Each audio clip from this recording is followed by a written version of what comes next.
Welcome back. Let's continue our discussion on the FOIL distributive property concept.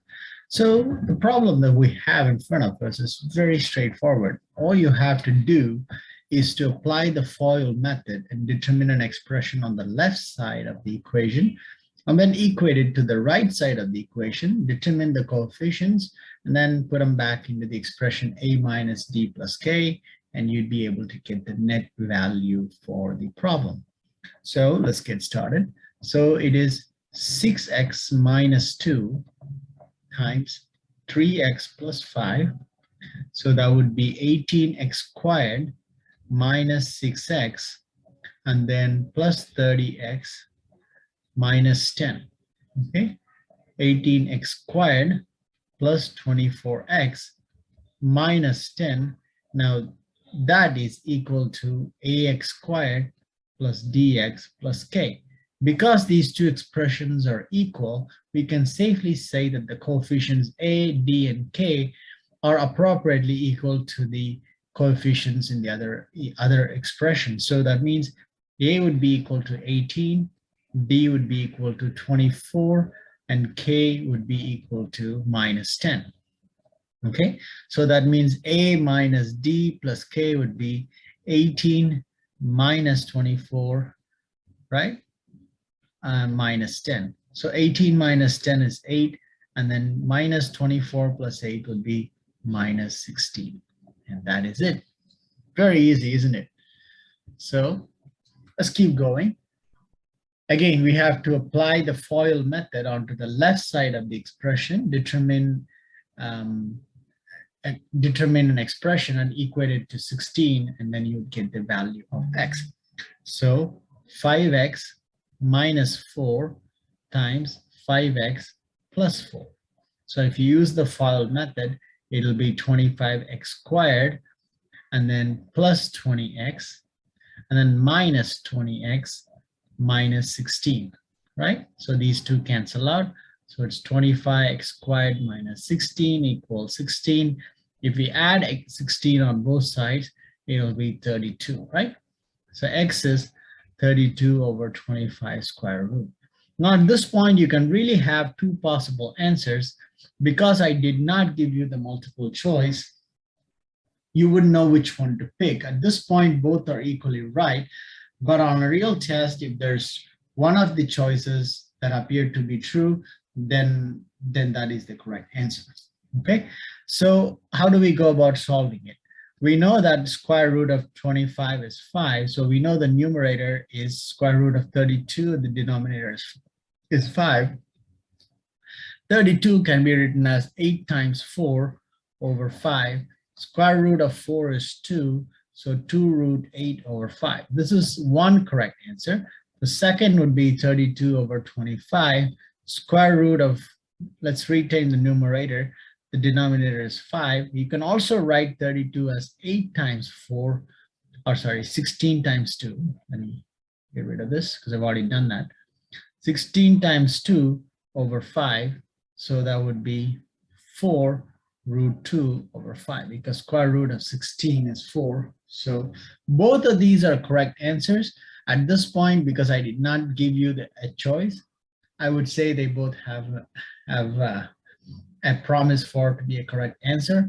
But on an actual test, if there's a particular choice, then one of them will only be correct answer. All right, moving on.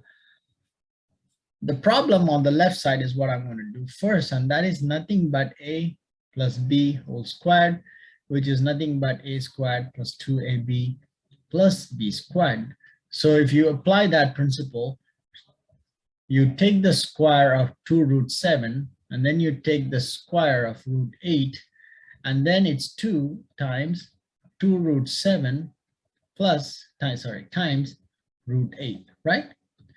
This alone is 4 times 7, because square root and square cancels out. So that means 2 squared is 4 times 7 plus same deal, 8 plus. We can write this root 8 as root 4 times 2. Again, this would be 28 plus 8 plus 2 times 2 root 7 times, this is square root of 4 is 2, so 2 root 2. So this is 36 plus, within the bracket, you got 2 times 2 times 2, that's 8 times root 7 times root 2, which is same as writing 36 plus 8 times root 14. When you have two roots that are multiplied together, you can take a common square root and multiply the two numbers inside the root. So this is the correct answer for the problem. Very simple, isn't it? Again, this problem is very similar to a few of the problems we've done. So we know A, we know B, just multiply A times B. So 4x plus 7y times 5x minus 2y. So you can use the FOIL method. So it'll be 20x squared and then plus 35xy and then minus 8xy plus, sorry, minus 14y squared, right? So it's 20x squared. 35 minus 7 is 27xy minus 14y squared. I don't think you can condense it any further, so you can just leave it there and that'll be it. All right, let's go to the next problem.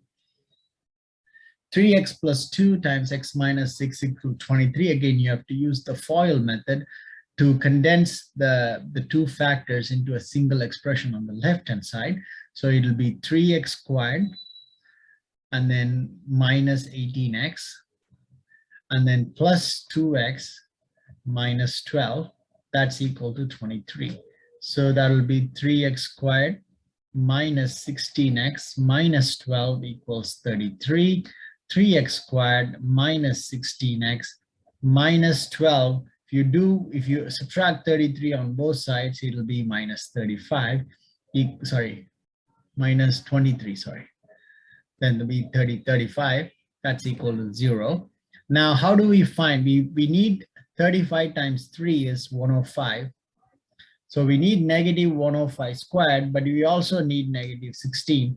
Now, if you divide this by 5, generally multiples of 5, you can divide by 5 as to get somewhere near solving the problem. That'll be 21. Okay. You see, negative 21 also works because, okay, because we want negative 16, right? So 3x squared minus 21x plus 5x minus 35 equals 0. Here's what I did, right? If you multiply negative 21x times 5x, we get negative 105x squared. At the same time, if we take negative 20x plus 5x, we also get negative 16x, right? So I substituted in place of the negative 16x, the negative 21x plus 5x. So that means if you split it here, if you take 3x out of the bracket, it's 6 minus 7 plus 5, x minus 7 equals 0, 3x plus 5 and x minus 7 equals 0, x equals negative 5 by 3, x equals 7. Because it's asking x is the positive integer, x equals 7 can only be the correct answer. So I'll stop here and I'll come back with one more video where we're going to discuss a rather lengthy problem and an easy problem. All right, so stay tuned.